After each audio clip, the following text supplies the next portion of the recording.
Guide focuses on me. I'm sitting, looking directly into the lens, my eyes a little red, a faint tremor in my hands. I take a deep breath, trying to compose myself. Hey, everyone. A pause, a visible swallow. I fidget with my hands. So, if you're watching this, it means I finally gathered the courage. The courage to say out loud something I've been holding on to, something that's been eating away at me for months now. It's heavy. Really, really heavy. And I guess I just can't carry it alone anymore. I cheated. Another pause. A small, choked sound escapes me. I wipe a tear that escapes. It feels like a punch to the gut just saying it, out loud, to you, to myself. My boyfriend Mark and we've been together for 5 years. 5 amazing, stable, loving years. We live together, we have a dog, we talk about our future, about kids, about growing old. He's my best friend, my rock. Or at least, he was. I mean, he still is, to him. To me, I feel like a completely different person standing next to him now. A secret, ugly version of myself. It happened at the company Christmas party. You know the kind. Everyone's a little too dressed up, a little too loud, the music's a little too pumping. It's supposed to be fun, a chance to let loose. For me, it turned into the night my life irrevocably split into a before and an after. I remember getting there, feeling good. Mark had helped me pick out my dress. He'd kissed me goodbye and told me to have fun, but not too much fun. He meant it as a joke. I laughed. Oh God, I wish I could go back to that moment. The party was in a fancy downtown bar, usually reserved for more exclusive events. Free bar, delicious food, everyone was in high spirits. I was doing my usual rounds, chatting with colleagues, grabbing a drink, and then I saw him, my boss. Let's call him Alex. Alex is charismatic. Very. He's good-looking, sharp, and always impeccably dressed. Professional? Always. But at the party, he was different. Relaxed, laughing freely, tie loosened.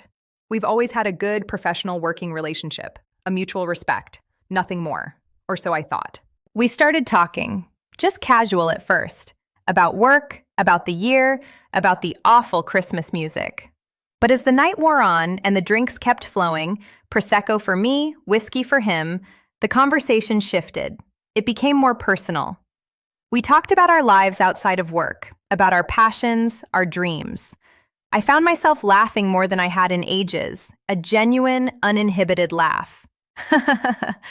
He was incredibly charming, making eye contact that felt intense, like he was really seeing me, not just a subordinate. There was a thrill in it, I won't lie, a dangerous, forbidden thrill. Every prolonged glance, every brush of his arm against mine as we stood talking, every shared smile that seemed to last a little too long, a tiny jolt went through me.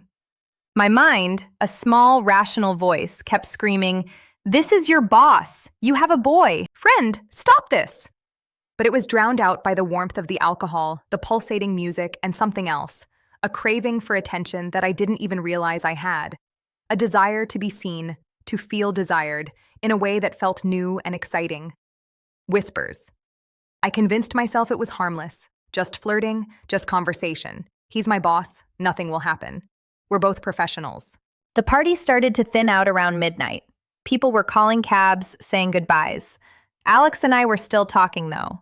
We'd moved to a quieter corner, near a window overlooking the city lights. The energy between us was palpable, heavy, charged. The air felt thick, almost buzzing. I could feel my heart pounding, a frantic drum against my ribs. And then he touched my hand. Just a light touch, his fingers brushing against mine, seemingly accidental.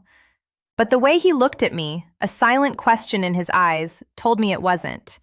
And I didn't pull away. My stomach flipped. "It's getting late," I whispered, my voice barely audible. "Too late to go home?" he murmured back, his thumb stroking the back of my hand. My breath hitched. In that moment, the entire world outside that small bubble ceased to exist. Mark, my life, my responsibilities, They were all distant echoes. All that mattered was the electric current passing between us, the anticipation, the sheer audacity of what was about to happen.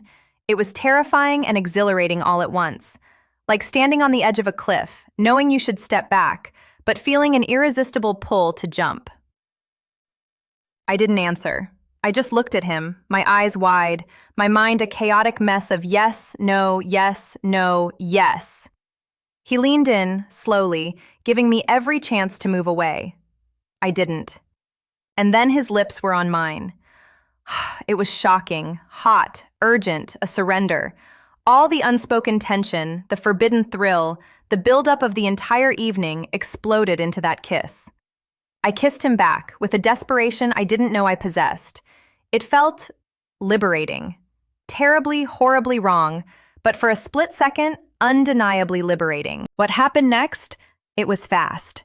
A blur of hushed words, stumbling footsteps, and the overwhelming scent of whiskey and perfume. We ended up in one of the private rooms of the bar, which had been left unlocked, a dark, velvet-draped space. My mind screamed at me, but my body felt disconnected, on autopilot. It was purely instinctual, raw, intense, and utterly, completely selfish. The moment it was over, it hit me, like a tidal wave. The cold, hard reality crashed down with sickening force. The thrill evaporated, leaving behind a hollow, icy pit in my stomach. I lay there, curled up, wishing I could disappear, wishing I could rewind time, wishing I could undo what I'd just done. The taste of guilt was instant, metallic, burning. He left quickly, a mumbled, "I'll see you Monday," that felt like a knife twisting in my gut. I lay there for a long time, the silence deafening, the lingering scent of him a cruel reminder. I felt disgusted with myself. Used.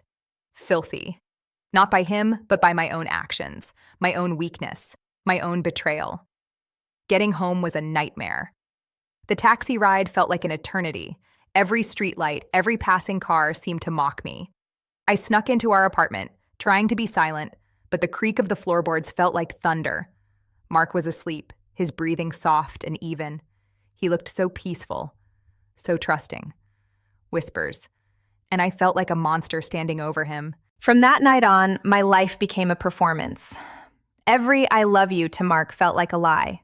Every hug, every kiss was tainted with the secret I was holding. I couldn't look him in the eye for weeks without feeling a wave of nausea. The guilt is a physical weight, pressing down on my chest, making it hard to breathe. It gnaws at me constantly.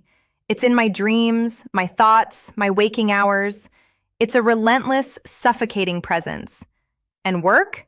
Don't even get me started on work. The first few days were torture. Avoiding eye contact with Alex, the forced professionalism, the underlying tension that only we could feel. It was unbearable. He acts like nothing happened, and I try to too. But every time I see him, the shame rushes back, fresh and raw. It's a constant reminder of my betrayal. I'm confessing now because I can't live like this anymore. This secret is destroying me from the inside out. It's affecting every aspect of my life. My relationship with Mark, my peace of mind, my sense of self-worth. I feel like I'm drowning in a sea of guilt, and I don't know how to swim. I don't know what I expect from putting this out there. Maybe just a little bit of the weight to lift. Maybe someone will understand. Maybe someone will tell me how to forgive myself. I know I messed up. Horribly. I hurt Mark, even though he doesn't know it yet. I hurt myself. I broke trust that I don't know if I can ever fully rebuild, even if I confess to him directly. I look down, then back up at the camera, tears streaming freely now. I wish I hadn't jumped. I wish I had stayed on that cliff, because the fall has been agonizing, and I have no idea where I go from here.